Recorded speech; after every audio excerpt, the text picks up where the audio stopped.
Um,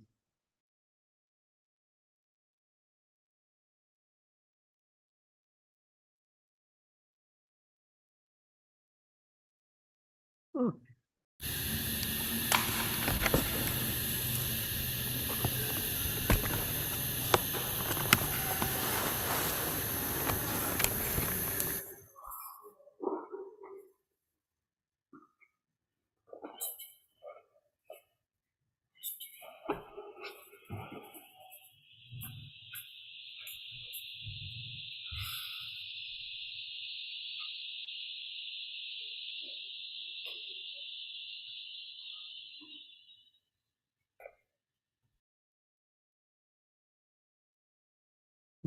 okay. All right.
Hmm.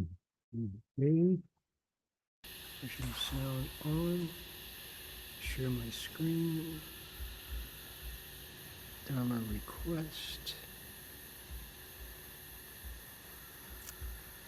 Note.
tassa bhagavato arahato samma sambuddhassa.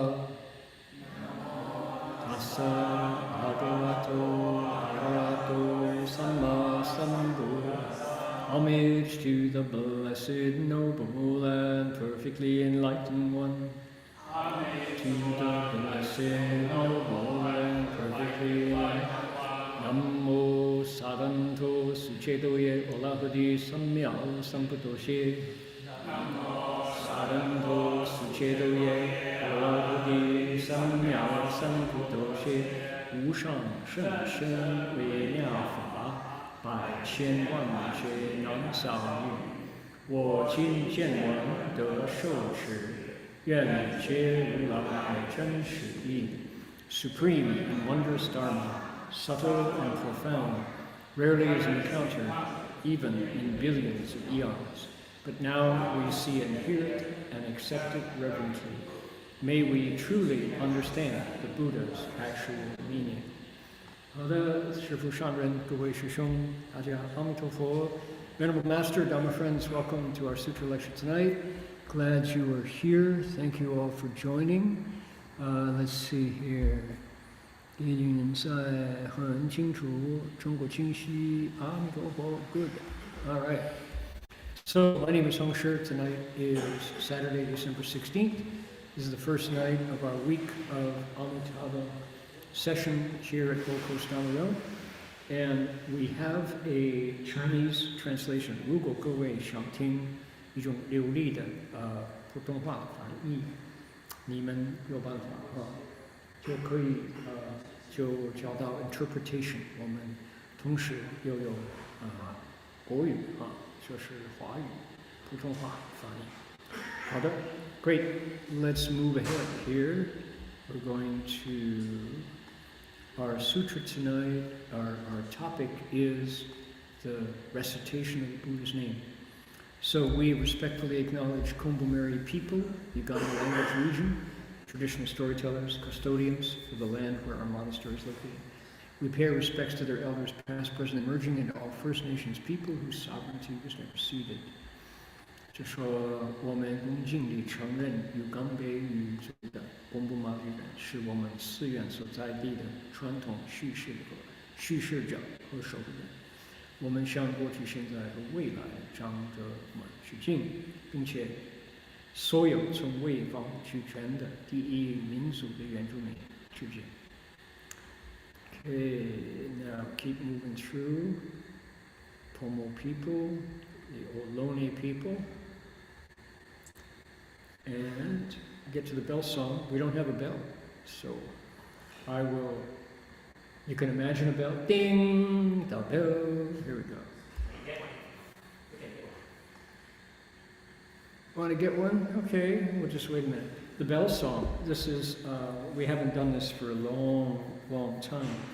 And then Master Hua used to always include the bell song in his preliminaries before a sutra lecture, and we dropped it for a long time, but there was a nice English translation of the bell song, and the funny part is kind of humorous because the original in Chinese is so adorned, so beautiful. Wow, it's just really spectacular. It goes in the best traditional style. And the English version really sounds like a Western song. It's direct, simple, to the point, got a beat, So, because I can't do the Chinese adequately, it doesn't sound right. So, we'll just do the English and recite the Chinese. Okay, here we go. Bells sound wide resound throughout 100 million worlds. The Buddha's law is heard and spread all throughout the triple world. The wondrous sounds that everywhere fill the Dharma realm with peace. May those who hear it gain the strength to follow in faith the Buddha's path. There we go.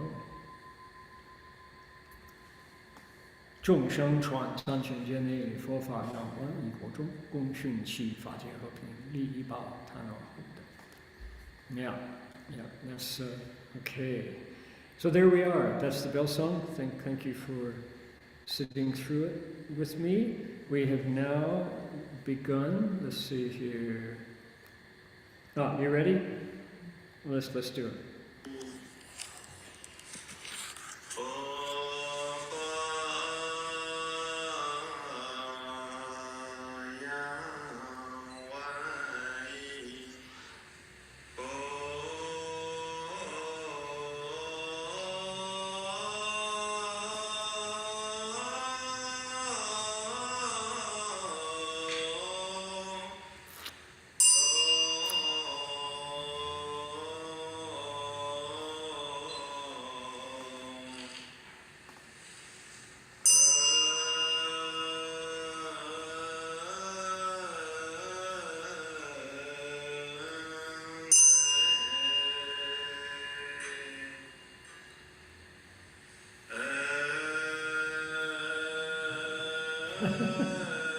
How do you feel?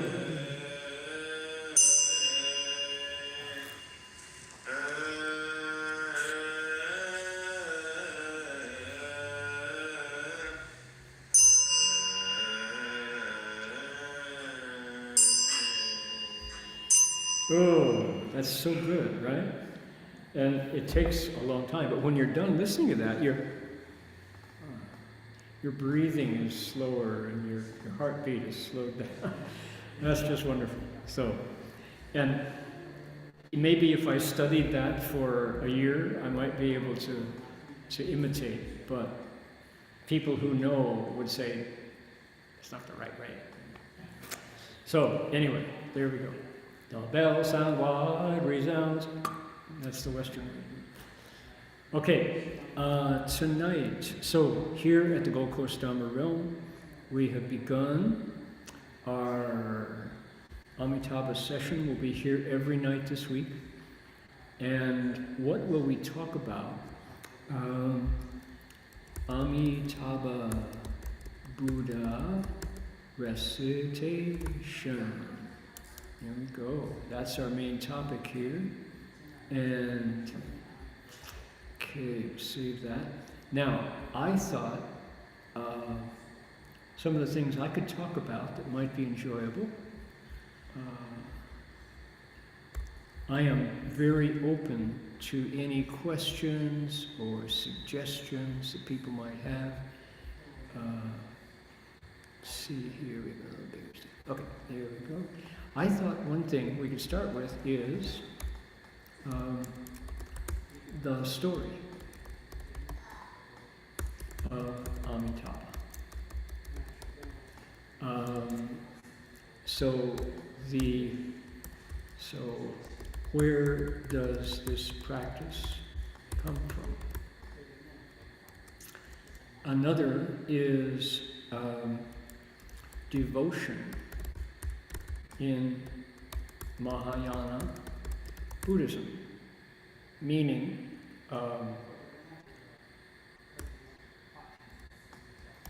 is Buddhism also a praise tradition? And I'll explain that. Question mark. There we go. I thought you talk about the name.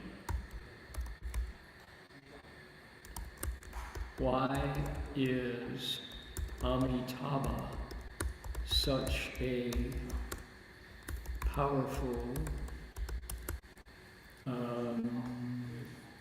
sound? Why is the name Amitabha so powerful? So powerful. There we go. We could probably just do that for tonight. Let's work on that for tonight. See how it goes. Okay. Can you check your mic source is correct? Zoom mic. Zoom mic, what about it? Yeah, can you check is the correct selection of the Oh, oh, oh, oh. Yeah, it is. In TSP, yeah. Is that okay, sir? Yeah. Okay. Okay, so we'll start with these. Now, this I think is what I want to do. What I want to do with these questions is I want to give people a whole new way to look at Buddha recitation. In China, in Korea, in Japan, in Vietnam, and of course in Singapore, Malaysia, in Philippines, everywhere where China and Taiwan, where Chinese Buddhism spread, this is number one. Reciting the Buddha's names, number one. And it was not always so. There was a period in Chinese Buddhist history when nobody recited the Buddha's name. It was not the method. In fact, people are surprised to learn that there was a period of Chinese Buddhist history when Maitreya was the Buddha whose name you recited, who you focused, not Amitabha. And then the Amitabha arose before the Tang Dynasty and is now absolutely number one. Okay, why? Why is that true? And piggybacking on that is when you leave China, Taiwan, Hong Kong, Malaysia, Singapore, Korea, Japan, Vietnam, Philippines, and you go out to Australia, America, Europe, Canada, and say, how many of you Buddhists recite the Buddha's name? People go, who? What? We don't. We meditate. We are meditators, right? And why? Why this big difference? Really big difference. And if you, here's a story. So at the Berkeley Monastery, where I live part of the year, we, every single night, the Buddha Hall is full with a different group. And it's fascinating because the Thursday night group are what are called Vipassana meditators. They are the, mindfulness people, the mindfulness group. And they're mostly Jewish, and they're mostly psychotherapists. Jewish psychotherapists.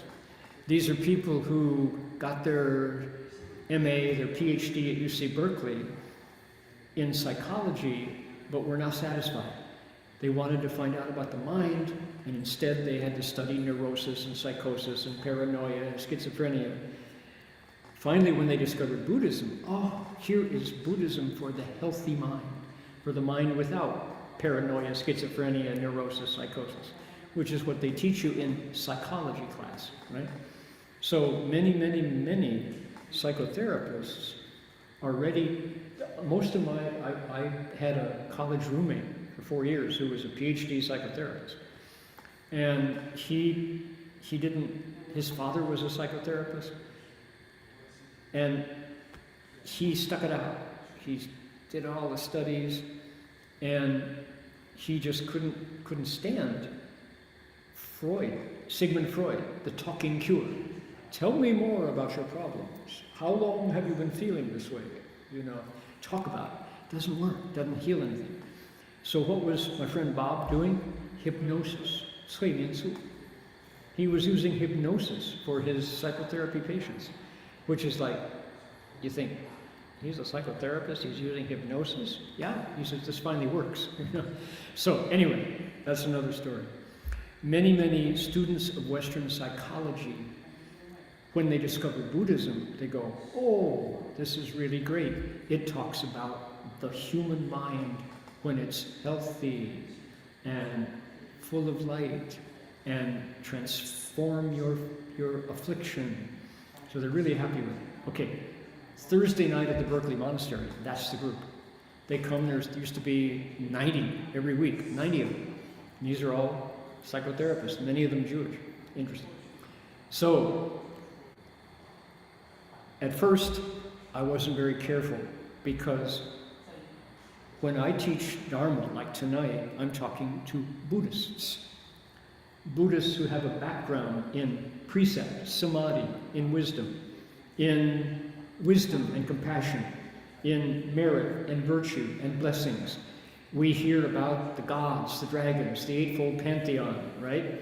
We hear about the 6 psychic powers, and we hear about the 5 spiritual eyes, and we hear about dragons in space. This is how we talk in the Mahayana, right?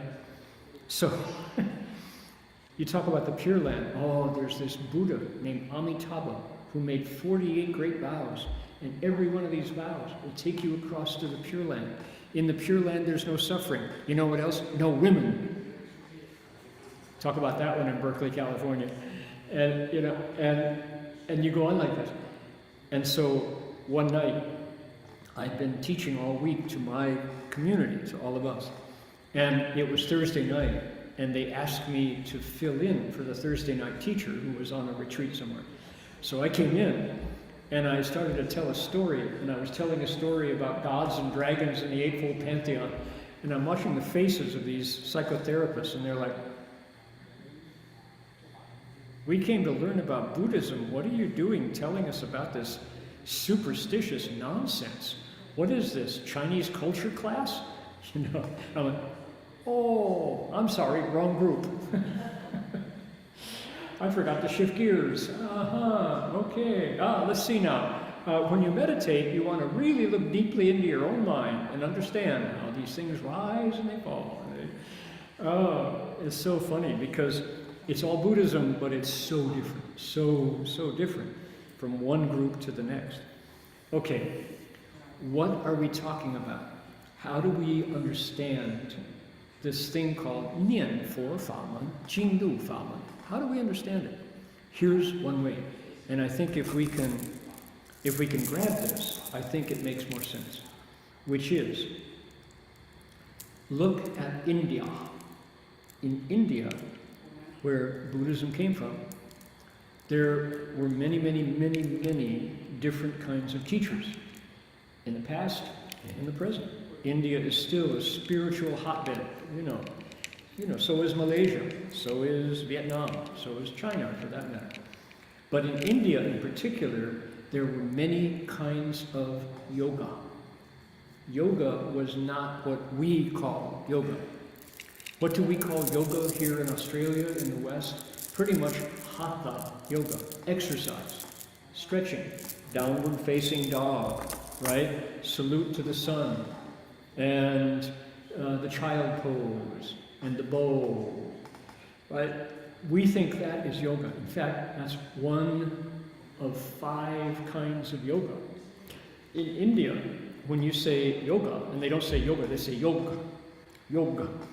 When you talk about yoga in India, you have to say, what are you talking about? Because everybody has a different kind of practice. For example, there is Raja Yoga. Raja like king. Okay, here, let's do this. Let's you can see it too. The different forms of yoga. Okay, let's look at Raja Yoga. Raja Yoga. Okay, Raja Yoga corresponds to pretty much, by and large, meditation. You watch the mind. And if you ever have met the Brahmakumaris, the nuns in white, they practice Raja Yoga. They are meditators, they meditate all the time. Okay, let's talk about another kind of, okay, and in China, our Wuzong, this is what? Chanzong. Chanzong. In our Chinese Mahayana, pretty much we do the same thing. Chan, Raja Yoga. Okay, what else have we got? Number 2, the most popular form of yoga is called Bhakti, B-H-A-K-T-I, Bhakti Yoga. Bhakti is devotion. What is that? That is Jing, jing, jing, jing, jing, jing, do, dong, jing, jing, jing, jing, Jing, Du, Zong, Jing, Du, Zong, Pure Land. That's Amitabha. That's called bhakti. Now, bhakti, what does it mean? It means you pour out your heart to the beloved one, to the devotion, the one you're praising. In this case, Amitabha. In India, you ever heard of Hare Krishna? Hare Krishna, Krishna Krishna, Hare Hare, Hare Rama, Rama Rama, Hare Hare. Right? Bhakti yoga, devotion. You name, whether it's Vishnu or Shiva or Rama or whoever it is, you sing, you praise, you chant, you merge with, you become one with the name Amitabha. That is the Pure Land. Okay, what else? There is also, for example, there's also karma yoga.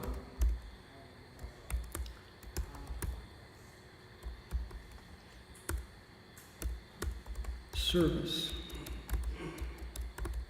which would be probably, if you had to say what it would be Lü Zong, where you Lü Zong, the Vinaya school, where you go and everything you do perfectly according to the Vinaya, right? Then there is also, oops, keep doing that. Where are we? Here we go. 4. There is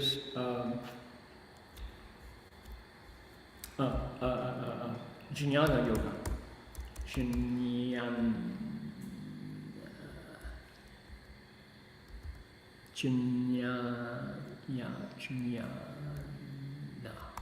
yoga. That is what? That is studies, which would be Jiao Zong. Teaching. You study the sutras, like we do every week. Jiao Zong. You study knowledge. Jnana means knowledge. So you study the jnana. Then there is the last one. Excuse me. The last one is called what's Mizong in Sanskrit? Mantra yoga.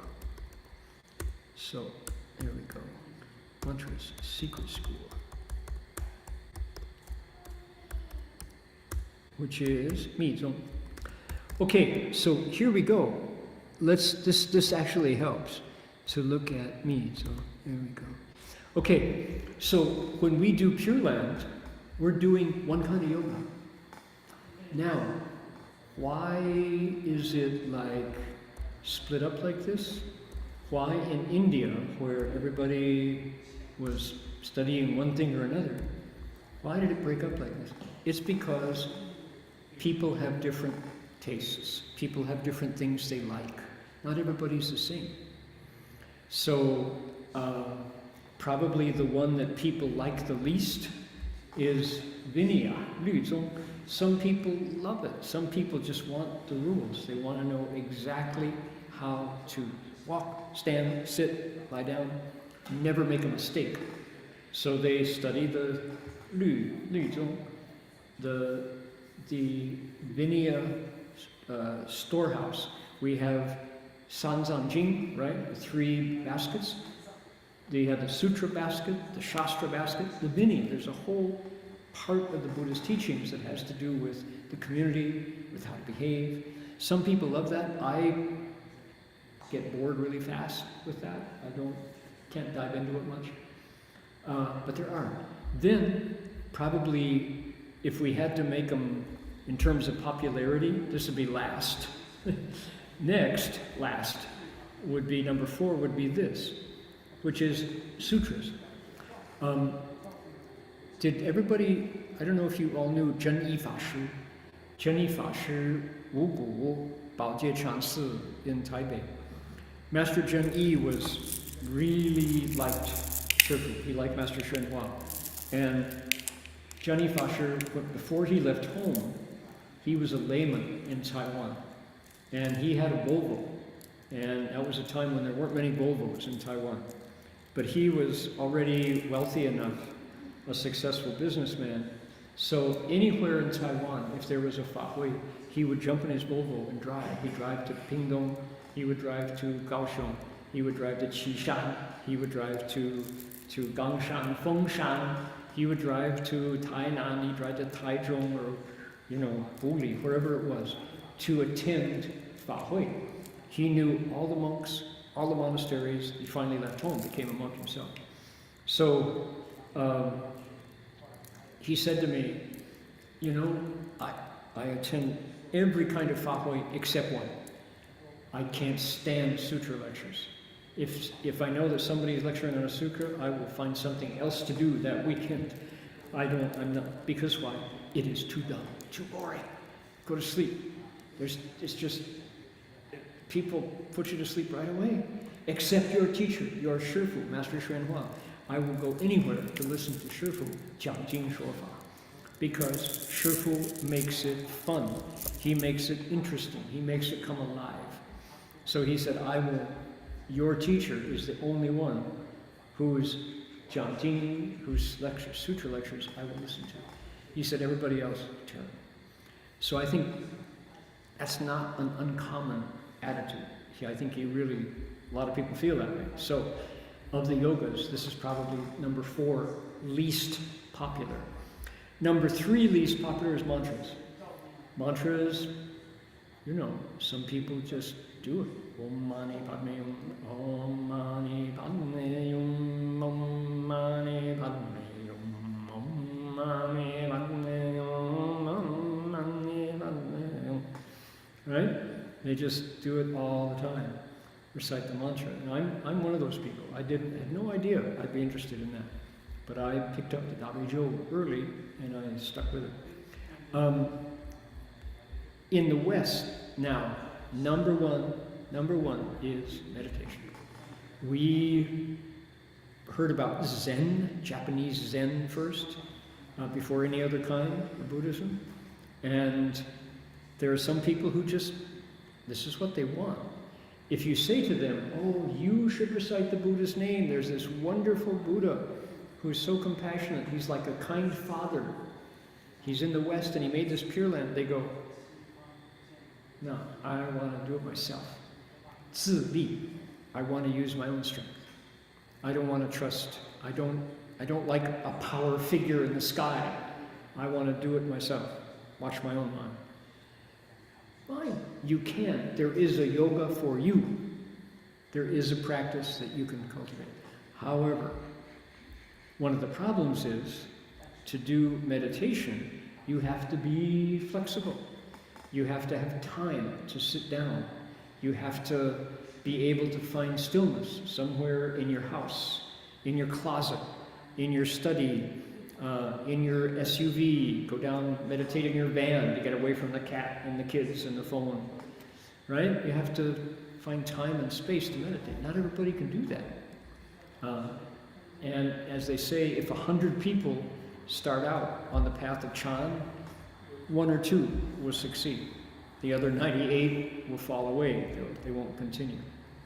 So for people who like Chan, and boy, it is popular now. It's more than yoga in Hatha Yoga. Right now, more people are doing mindfulness than anything else. So, number 1, most popular among the different kinds of yoga in China, wherever Han Chuan Fu Jiao goes, number 1, Pure Land, devotion. We like the story of Amitabha. Okay. Now, what is that story? Where does the practice come from? Oh boy, let's look into it. Let's see. I want to give everybody a break from my voice for a moment.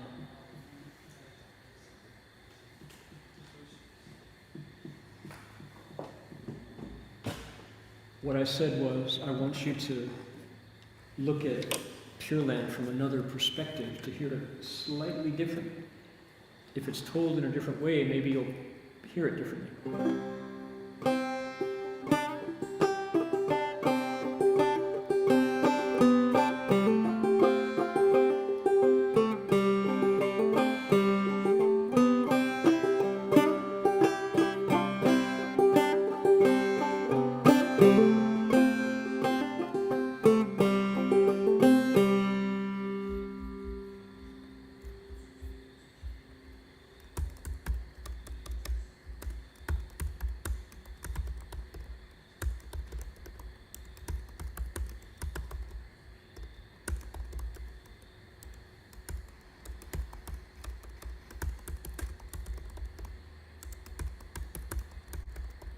Okay? Slightly different. You could say it's Western Buddha recitation. It's not, it's still Sanskrit. Ready? Namo Amitabha.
Visualize that you are outdoors walking in nature, in a beautiful bushland, green, walking happily, clean air, feeling comfortable, good shoes.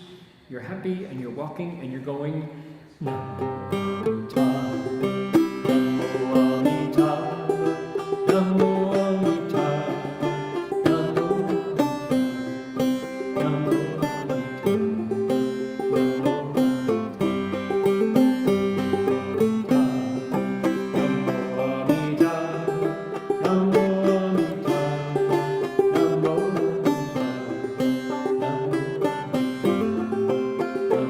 One more time.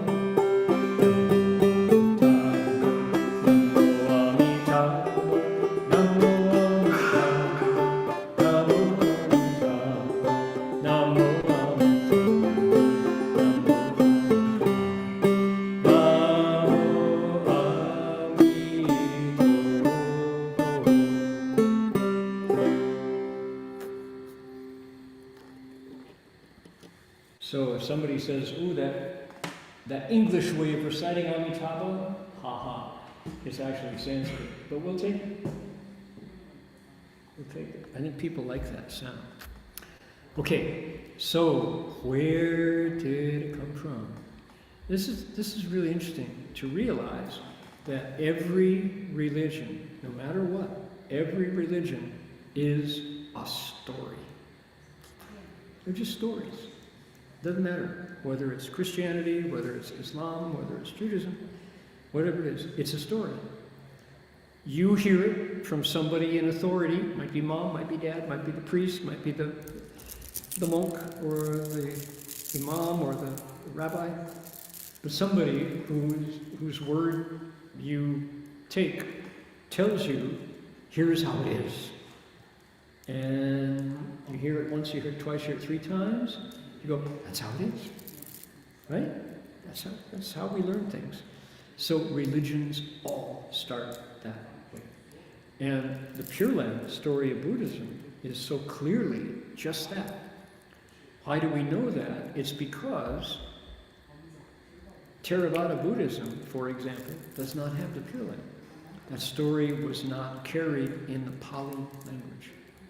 The Buddha, here's how our story goes. The Buddha at one point said to his disciples, you all need to know about this. You don't know. And so get out your phones and hit that recording app, because I'm going to tell you a story that I want you to remember. He said, once upon a time, long ago and far away, truly, there was a monk whose name was Fazang. He was a bhikshu. And Bhikshu Fazang had a great idea. He said, I'm going to create a land where there's no suffering. I want to create a pure land. And then he decided how that pure land was going to be set up, what was it going to be like. And he then made 48 vows. And the number 48, we can talk about that later maybe, but that was how many. And in each of those vows, he said, here's this place that I'm going to create, and if you want to go there, and you should, if you want to go there, you recite my name. Recite my name. Amitabha. Amitabha means 无量光, limitless light. Recite my name, and you can be reborn there. You can come out of a lotus flower, clean and pure. You will be greeted by 8 great bodhisattvas, and we will welcome you to the Pure Land, and you can cultivate there. And when you leave the Pure Land, it's not an ultimate place. When you leave the Pure Land, you leave as a Buddha who goes down into another world and teaches living beings. So, pretty good deal. He said, do you believe it? You should believe, said the Buddha. You ought to believe the story. It's hard to believe because you probably haven't heard about this before, but trust me, he said.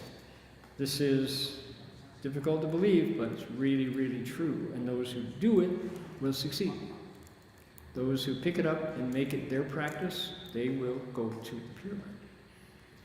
That's the story. That's it. And it's like, it's really kind of simple, but it's also kind of wonderful.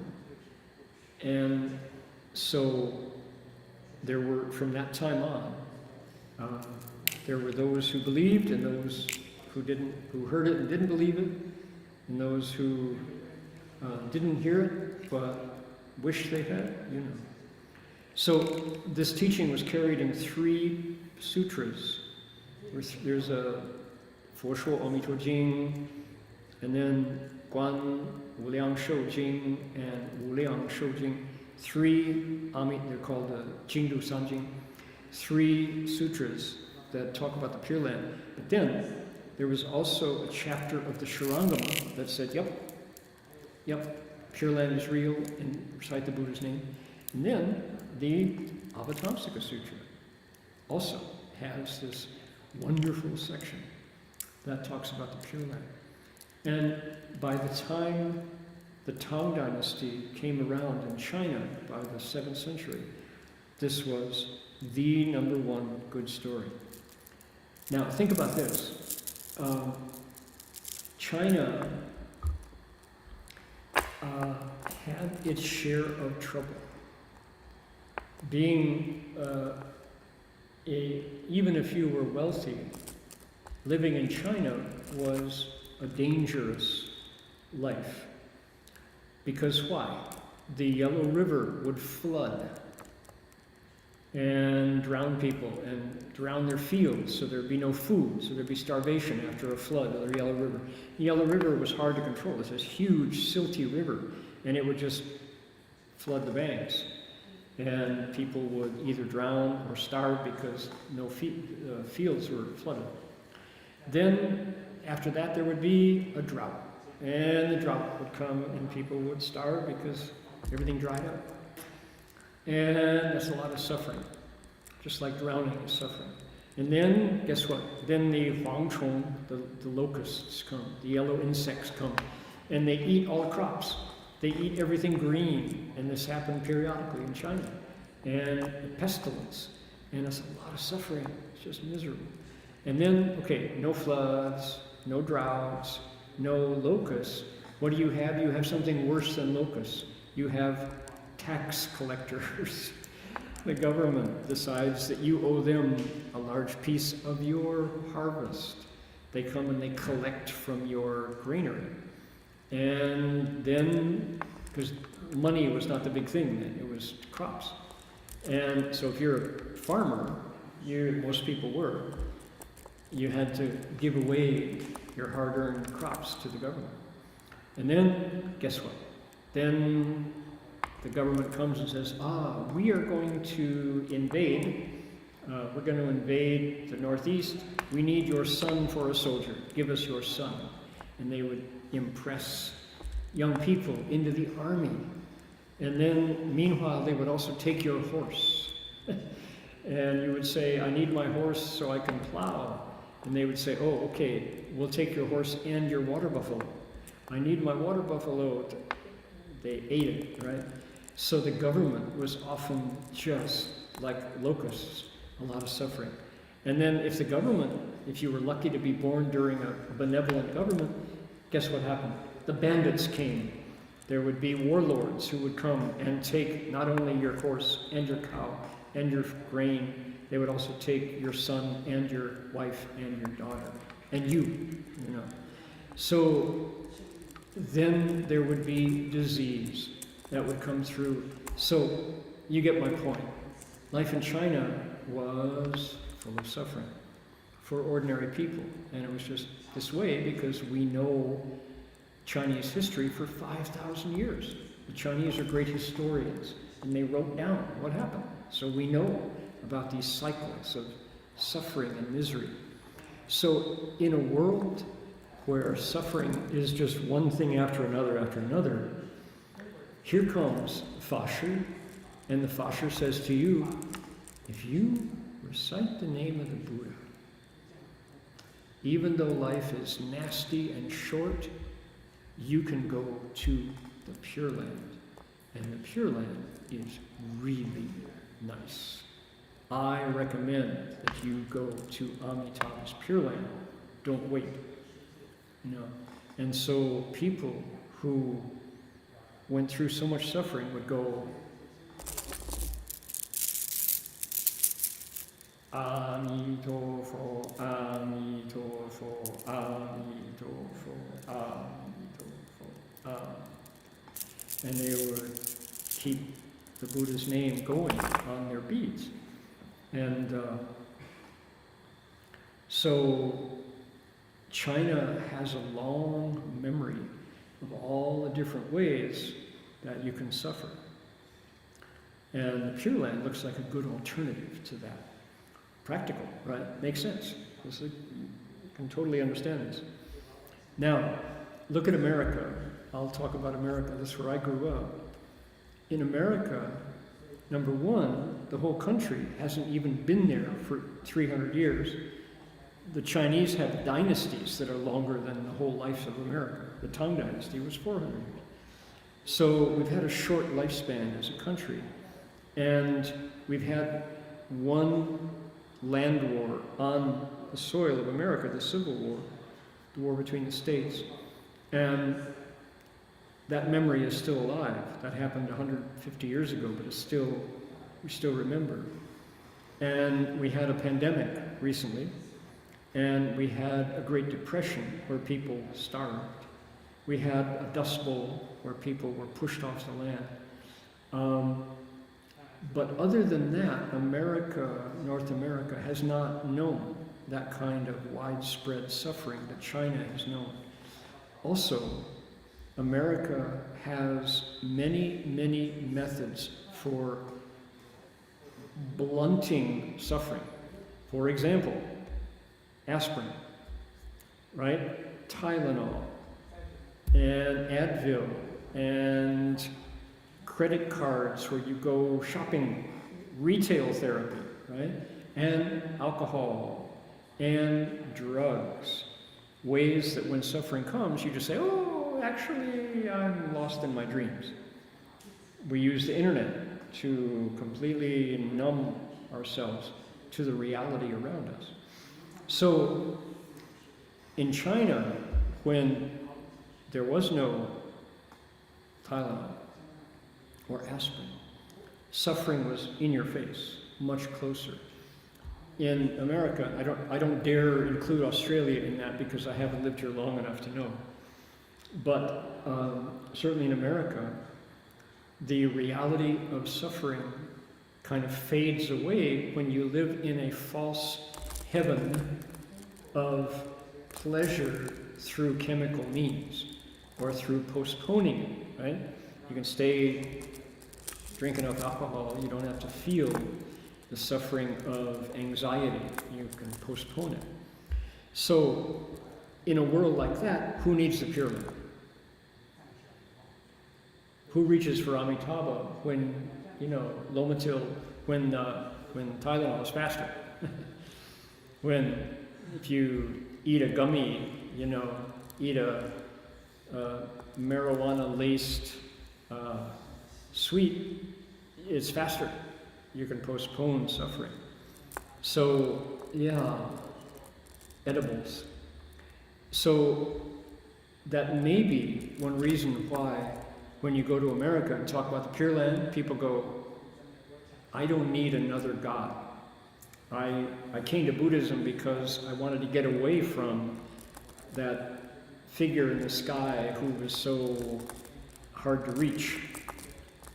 Why have you given me Amitabha? Give me another Buddha. Another God. I don't need another God. I want to meditate. So, for this reason, it makes sense that the Pure Land yoga, bhakti yoga, devotion, is not come to the West quite so quick. It's coming. It's coming. We are experiencing our own brand of suffering. So, I'm looking forward to a time of Pure Land coming to the West. It'll be a while, I think, but definitely it's coming. So, we talked about where does this practice come from? We talked a little bit about devotion as a yoga, bhakti yoga in Mahayana Buddhism. We're going to talk tomorrow about praise, Chengzan Rulai, vow number 2, Chengzan Rulai. And also tomorrow we're going to talk about the name itself, Amitabha, Amitofo. Why is that so powerful? Why don't we recite the name of Namo Elon Musk, right? Namo Bill Clinton, Namo, who would it be? Let's see, Namo Elvis Presley, Why don't we recite other names? Why is Amitabha, that name, so powerful? We'll talk about that. And then we'll start, it'll take 2 nights to actually tell the story of what it's like to go to the Pure Land. Because we have a sutra that talks about going to the Pure Land. What's it really like? We'll get to that. If not tomorrow, then the next night. Okay, good stuff. We could also talk about how funny it is that the name Amitabha in the Buddhist world is so important. Amitabha, Amitabha, right? In Chinese martial arts films, Amitabha. Oh my goodness. Why does that name become so popular? Okay, more of that later. So, we've been doing dedication of merit a lot, but I would like to do another one. I'd like to do this one because right now COVID is returning, and further, there's a place right now in the Middle East, Gaza, where there's a humanitarian crisis that we haven't seen, the likes of which we haven't seen before, of disease coming because the water is dirty. People don't have water, they don't have food. So if we can recite Medicine Buddha's mantra, it's the name of a different Buddha, but we're reciting Amitabha. Let's recite Medicine Buddha's mantra. Practice mantra yoga from Medicine Buddha and send out our best wishes to relieve suffering, okay? We can recite it 3 times.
And we can bow to Buddha. Here we go. Thank you all for joining tonight.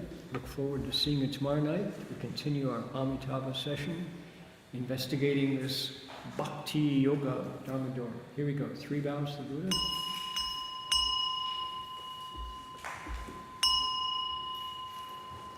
Okay, second bow. And third bow.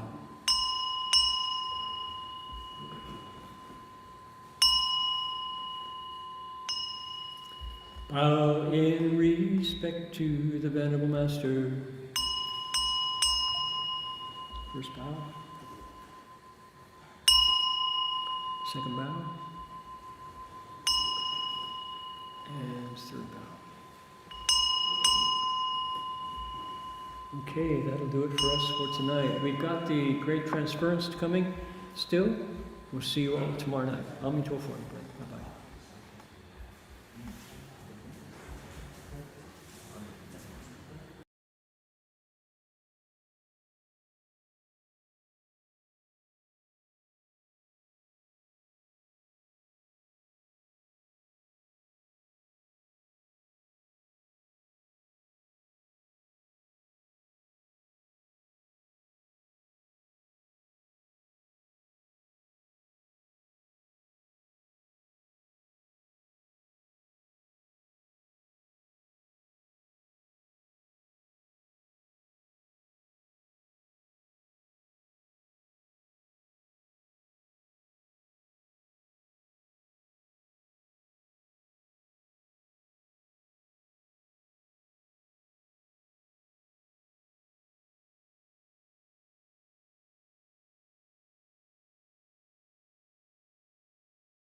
快打，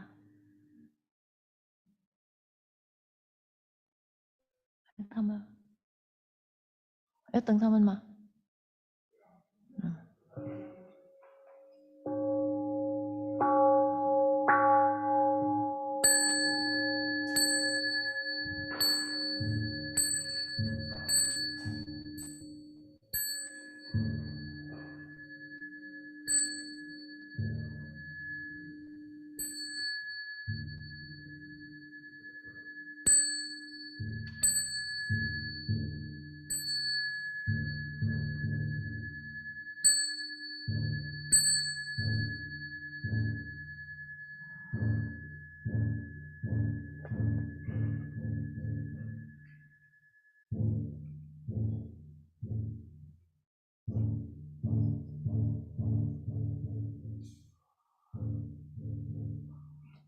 请翻开149页 ，page 149，149页。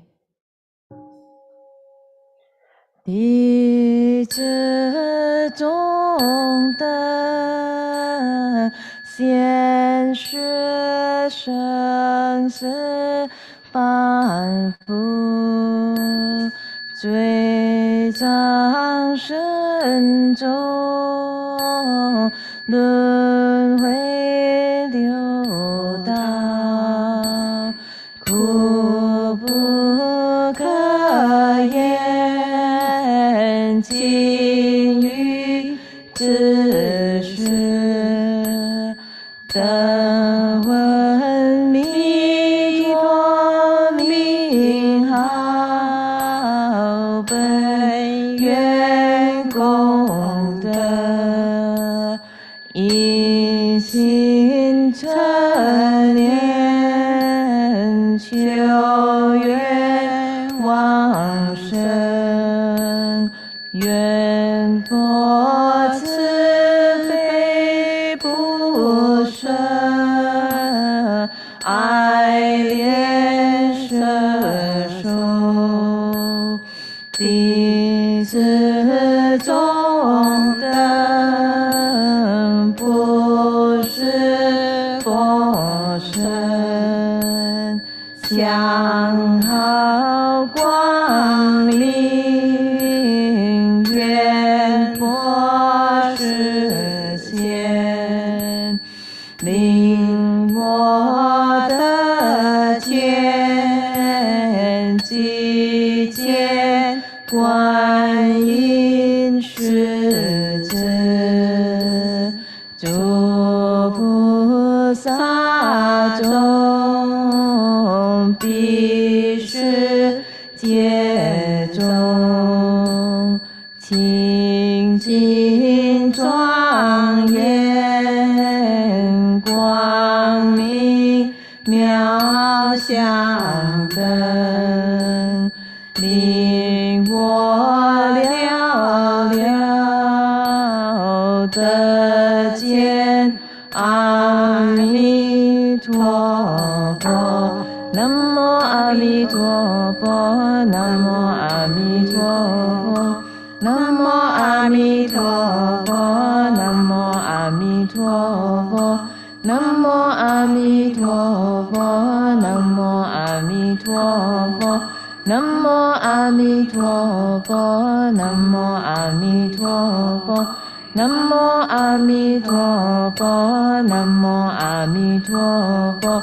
南无阿弥陀佛，南无阿弥陀佛，南无阿弥陀佛，南无阿弥陀佛，南无阿弥陀佛，南无阿弥陀佛，南无阿弥陀佛，南无阿弥陀佛，南无阿弥陀佛，南无阿弥陀佛，南无阿弥陀佛，南无阿弥陀佛，南无阿弥陀佛，南无阿弥陀佛。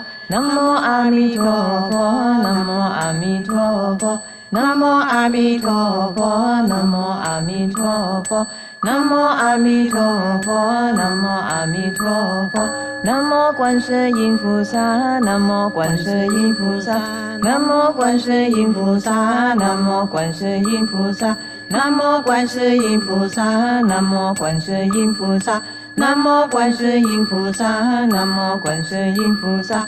南无观世音菩萨，南无观世音菩萨，南无观世音菩萨，南无观世音菩萨，南无观世音菩萨，南无观世音菩萨，南无观世音菩萨，南无观世音菩萨，南无观世音菩萨，南无观世音菩萨，南无观世音菩萨，南无观世音菩萨，南无观世音菩萨，南无观世音菩萨，南无观世音菩萨，南无观世音菩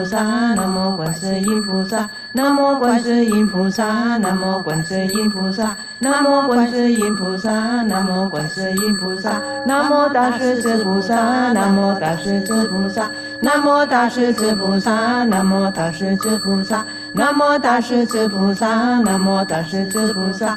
南无大势至菩萨，南无大势至菩萨，南无大势至菩萨，南无大势至菩萨，南无大势至菩萨，南无大势至菩萨，南无大势至菩萨，南无大势至菩萨，南无大势至菩萨，南无大势至菩萨，南无大势至菩萨，南无大势至菩萨，南无大势至菩萨，南无大势至菩萨，南无大势至菩萨，南无大势至菩萨，南无大势至菩萨，南无大势至菩萨，南无清净大海中菩萨，南无清净大海中菩萨，南无清净大海中菩萨，南无清净大海中菩萨，南无清净大海中菩萨，南无清净大海中菩萨，南无清净大海中菩萨，南无清净大海中菩萨，南无清净大海中菩萨，南无清净大海中菩萨，南无清净大海中菩萨，南无清净大海中菩萨，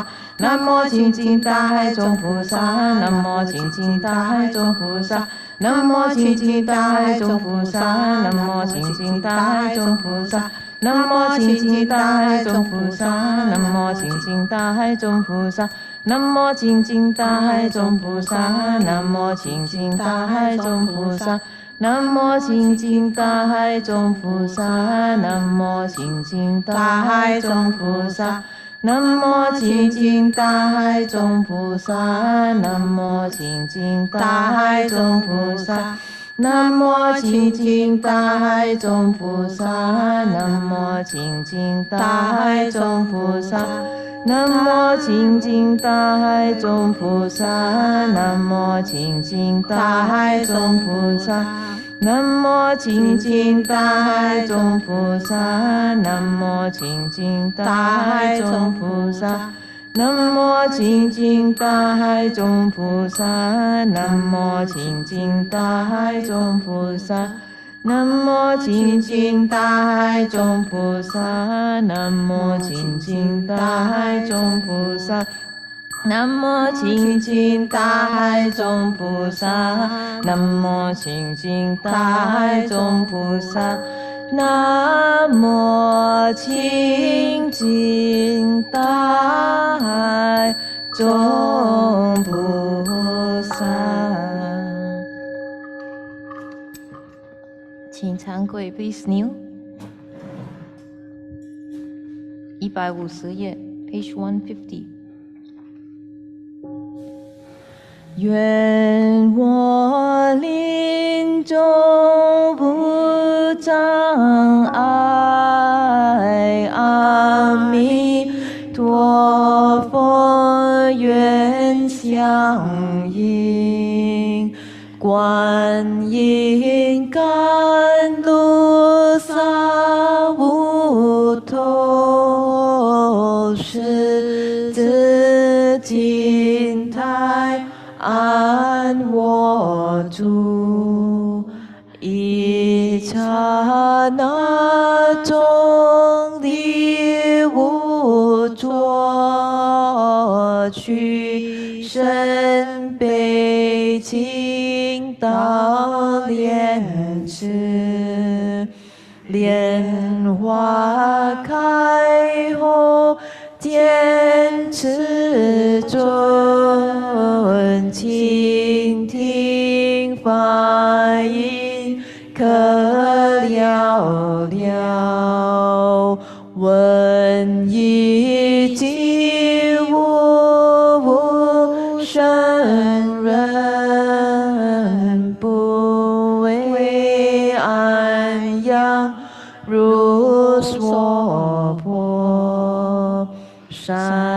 智方便度众生，巧把尘劳为佛事。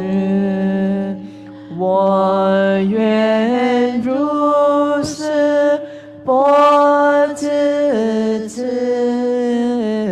毕竟当来得成就。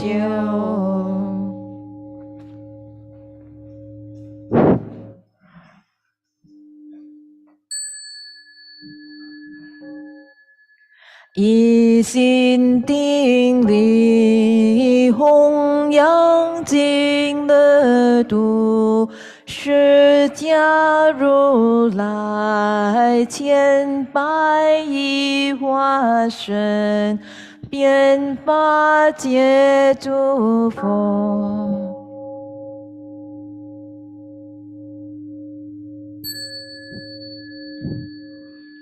一心定力，常寂光净土，阿弥陀如来清净妙法身，遍法界诸佛。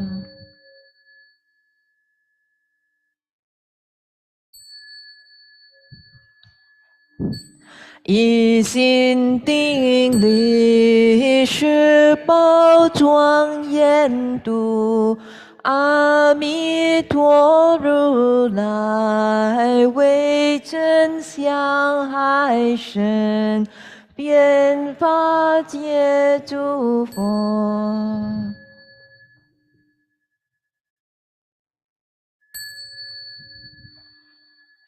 一心定力，方便生具度，阿弥陀如来解脱相延伸，遍法界诸佛。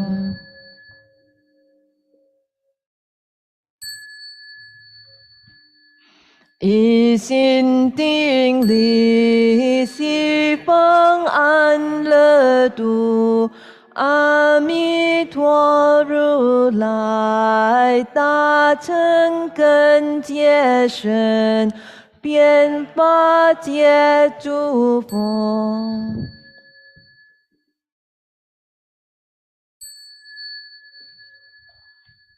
一心定力，西方安乐度，阿弥陀如来十方华往生，遍法界诸佛。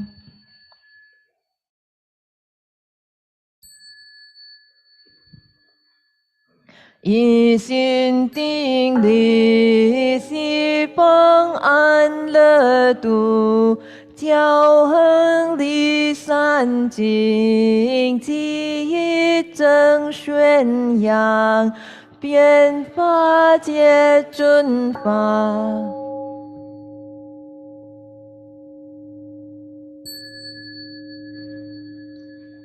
一心定力，西方安乐度，观世音菩萨万亿之金身，遍法界菩萨摩诃萨。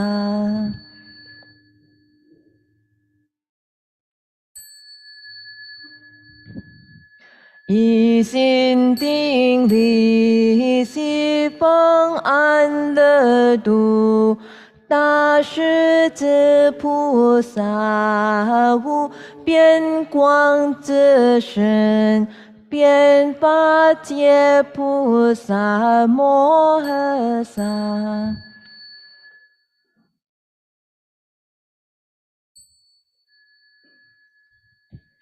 一心定力，西方安乐度，清净大海中，满分而延伸，遍八界生中。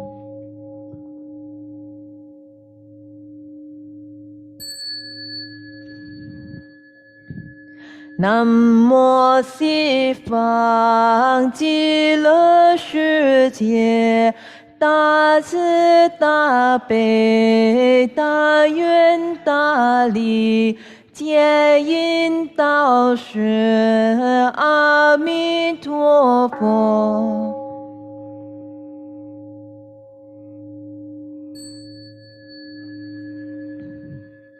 南无西方极乐世界，大慈大悲大愿大力，接引导师阿弥陀佛。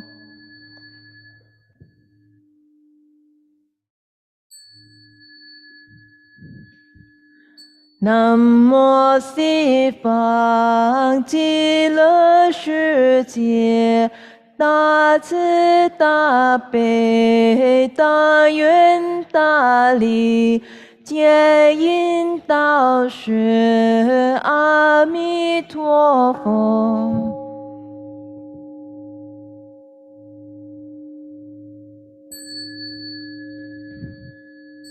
南无西方极乐世界，万亿之精神，观世音菩萨摩诃萨。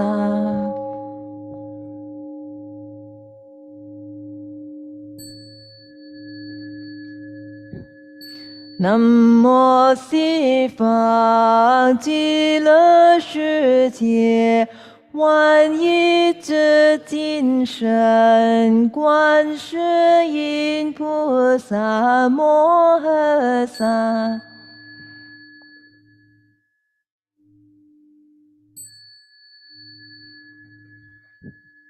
南无西方极乐世界，万亿之精神，观世音菩萨摩诃萨。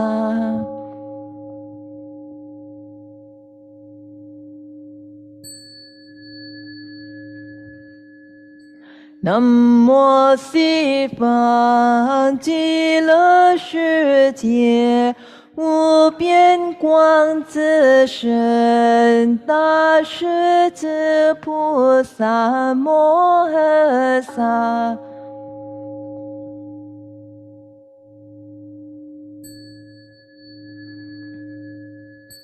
南无西方极乐世界，无边光自身大势至菩萨摩诃萨。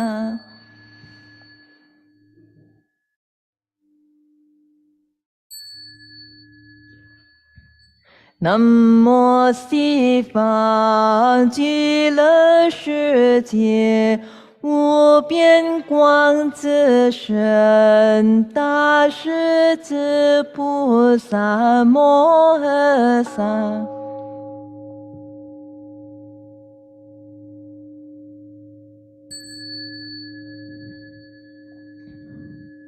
南无西方极乐世界，满分而延伸，清净大海中，菩萨摩诃萨。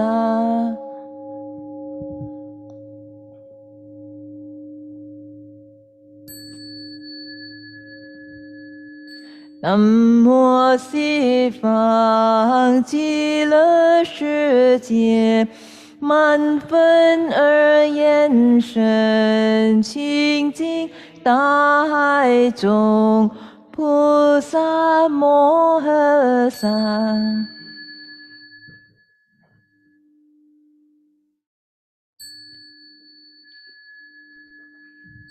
南无西方极乐世界，满本而言身清净大海中，菩萨摩诃萨。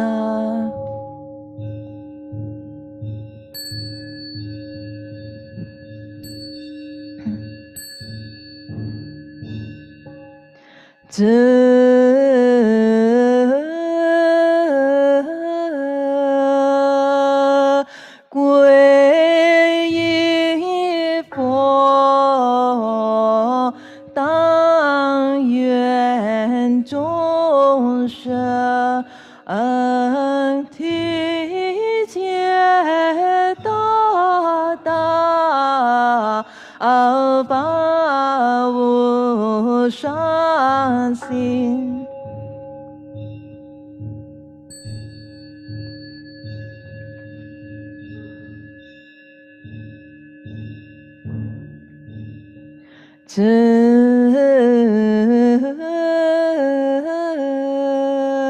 皈依法，当愿众生深入经藏，智慧如海。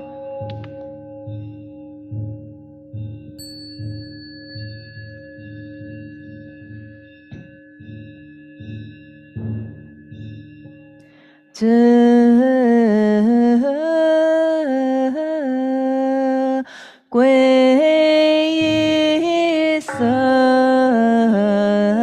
当愿众生脱离大众，一切无碍。河南深中。请翻盖158页 ，Please turn to page 158. We'll bow to the patriarchs. 我们开始。顶礼西天东都历代祖师。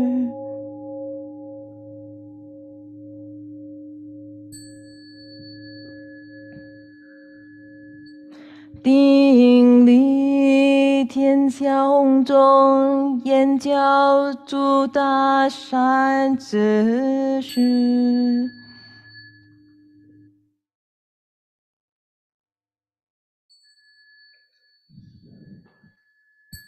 顶礼出诸庐山东林员工大师。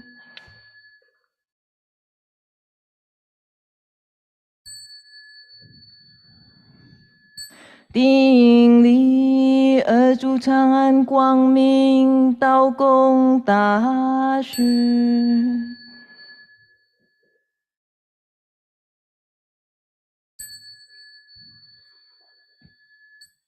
顶礼三祖南岳波州员工大师。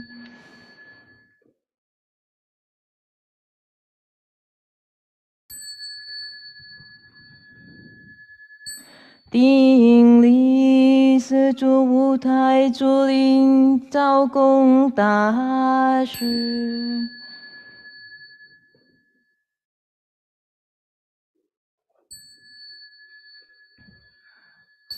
顶礼五祖心定乌龙康公大师。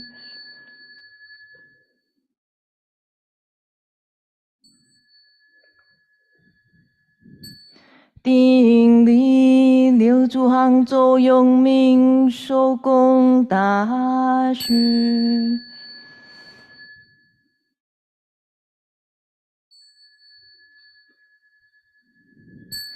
顶礼